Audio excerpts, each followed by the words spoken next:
हो आहे आहे 2 मिनिटं सर अनेक प्रश्न आहेत दादरमध्ये मग तो फेरीवाल्यांचा असेल इतर प्रश्न असतील आज तुम्ही जनता दरबार घेताय नेमकं काय एक चांगला उपक्रम मुंबईतले मंत्री या नात्याने माननीय देवेंद्र फडणवीसजी, माननीय एकनाथ शिंदेजी, अजितदादा पवार यांच्या मार्गदर्शनानुसार आपण करतो आहोत. मुंबई महानगरपालिकेच्या विविध वॉर्डांमध्ये म्हणजे प्रशासकीय वॉर्डांमध्ये या ठिकाणी जनतेच्या असलेल्या महत्त्वपूर्ण तक्रारी, सूचना, हरकती, जिव्हाळ्याचे विषय, संबंधित विषय हे एकत्रितरित्या घेणं, त्याच्यावर प्रशासनाला काम करायला लावणं, मुंबईकरांचे प्रश्न जागच्या जागी सुटले पाहिजेत, जे प्रलंबित प्रश्न असतील त्याला गती मिळाली पाहिजे, जे मोठे विषय असतील त्याला त्या ठिकाणी पायाभरणी करून सुटण्याच्या दिशेने गेले पाहिजेत. हा जनता दरबारच्या मागचा उद्देश आहे. आज दादर, माहीम या विभागामध्ये मोठ्या प्रमाणात नागरिकांच्या तक्रारी स्वीकारून त्यांच्या तक्रारींच्या निवारणाला गती देण्याचे काम सुरू करतो आहोत. यामध्ये महत्त्वाचं म्हणजे कबूतर खाण्याचा विषय जो मागील काही दिवसांपासून चर्चेत येतोय.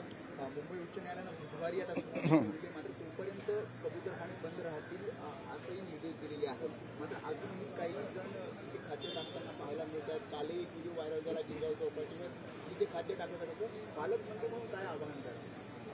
न्यायालयाचा आदेश तर बंधनकारक आहेच, पण न्यायालयासमोर आम्ही भूमिका जरूर मांडू की या ठिकाणी आपल्याला समतोल पद्धतीने विचार करावा लागेल. नागरिकांच्या आरोग्याचा तर विचार करावाच लागेल, पण बरोबरीने आमच्या प्रथा, परंपरा, समाजाच्या धार्मिक भावना, जीवदया या विषयावर असलेली प्रांजळ भूमिका ही आपल्याला अनदेखी करून चालणार नाही. आणि म्हणून या विषयावर न्यायालयाने म्हटल्याप्रमाणे ज्या कोणी विशेषज्ञांची समिती करणं आवश्यक आहे किंवा अहवाल येणं अपेक्षित आहे, यावर माननीय मुख्यमंत्र्यांनी, ज्याला आपण म्हणू मर्यादित पद्धतीने कबूतरखाने सुद्धा सुरू राहिले पाहिजेत, आरोग्याची चिंता सुद्धा त्या विषयात अडचणी निर्माण होऊ नये म्हणून या दोन्हीची भूमिका घेतली आहे. तो विशेषज्ञांचा अहवाल आम्ही त्या ठिकाणी प्रशासनाच्या वतीने ठेवण्याचा प्रयत्न करू. आदित्य शिवाजी आता एक महिन्यानंतर प्रदर्शित करण्याचं सांगितलं, नोटीस पाठवली आहे. तुम्ही काय माहिती घेतली? शिवाय एक व्हिडिओ विरोधकांकडनं व्हायरल केला जातो, त्यामध्ये तुम्हीच सांगितलं की आपण हा ऑस्करला पाठवत आहोत.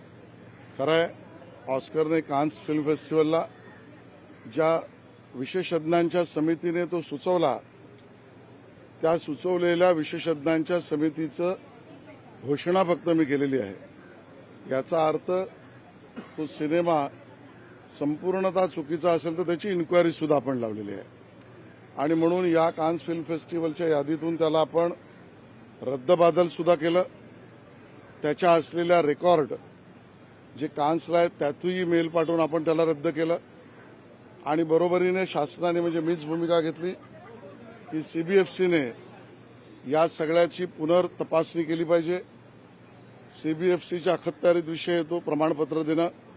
सीबीएफसीने त्यांना नोटीस दिली, असत्य पसरवलं असेल आणि भावना दुखवल्या आहेत याची तक्रार दिल्या शासनाने आम्ही तातडीने त्यावर कारवाई केली आणि शिवप्रेमी आणि समाजाच्या बरोबर ही भूमिका आपण घेतली आहे. ज्यांनी फेस्टिवलला पाठवलं त्यांची चूक, जबाबदारी त्या ठिकाणी फिक्स करू, ती करायला सुरुवात झाली. आणि त्या पद्धतीने सिनेमाचे दिग्दर्शक किंवा निर्माते यांना सीबीएफसीने सुनावणी करून त्यांच्यावर कारवाई सुद्धा केली. आधी आपण बघितला नव्हता सिनेमा किंवा मग विशेषज्ञांकडूनच जेव्हा ही कायद्याची प्रोसिजर आहे. जेव्हापासून विरोधकांचं सरकार आहे तेव्हापासून एक्सपर्टच ते पाहतात आणि एक्सपर्टने पाहण्याच्या भूमिकेचा निर्णय हा तेव्हापासूनचा आहे.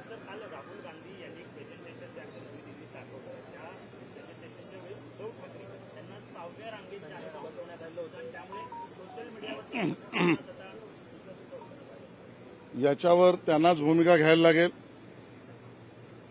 मला कुठे बसवलं आणि मला का बरोबर घेतलं नाही आणि मी बाजूला का नाही, या सगळ्यावर शहाणपण उद्धवजींनाच आणि त्यांच्या पक्षाला सुचो अशी अपेक्षा आहे.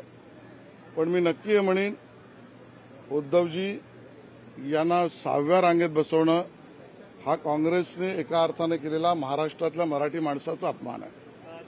आणि म्हणून तो अपमान उद्धवजी सहन करू शकतील, पण आमच्या मनामध्ये त्याची वेदना आहे, दुःख आहे.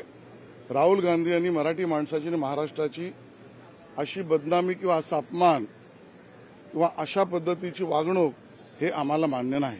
उद्धव ठाकरे आणि राहुल गांधी यांची बैठक महाराष्ट्राबाबत सुद्धा एक बैठक झाली आणि पुढील दिशा जी आहे ती आंदोलनाची त्या बैठकीत ठरवण्यात आली अशी माहिती आहे. त्या पद्धतीनं राहुल गांधी निवडणूक आयोगावरती ताशेरे ओढत आहेत, महाराष्ट्रातल्या मतदानावरती प्रश्न उपस्थित करत आहेत आणि त्याबाबत एक बैठक झाली. कोण कोणाशी काय बैठका करते याच्याशी आमचं काय लेनदेन आहे. 2 पक्ष आहेत, 2 बैठका करतील.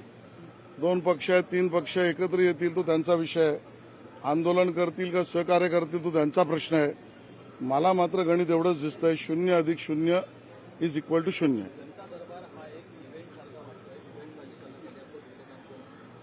मला वाटतं ज्यांना स्वतःच्या जनतेशी कामाशी प्रतिबद्धता नाही ते सगळ्या गोष्टीवर टीका आलोचना करू शकतात, तो त्यांचा अधिकार आहे.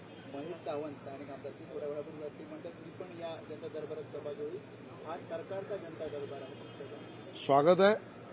या मतदारसंघातील राहणाऱ्या सगळ्या नागरिकांचं स्वागत आहे, त्यांचंही स्वागत आहे. आज नारळी पौर्णिमा सण आहे. या ठिकाणी नारळ फोडाफोडीचा एक खेळ खेळला जातो. तुम्ही कोणाचा नारळ फोडणार, कारण की स्थानिक स्वराज्य संस्थांच्या निवडणुका जवळ येत आहे. आगे आगे देखिए होता है क्या. नारळ तर फुटेल आणि विजय तर होईलच, तो महायुतीचाच होईल. हा कुठल्या नाही, मला त्याची पूर्ण माहिती नाही. ठीक आहे. त्यावेळी पत्रकारांशी संवाद साधत होते. दादरमधील जी नॉर्थमध्ये आज जनता दरबाराचं आयोजन करण्यात आलेलं आहे. आगामी पालिका निवडणुकी आधी भाजपकडून नागरिकांचे प्रश्न सोडवण्यावर आता भर दिला जातोय. तर यावेळी पालकमंत्री आशिष शेलार यांनी प्रतिक्रिया देखील दिलेली आहे. लोकशाही मराठी ऐका, पहा, जागरूक रहा.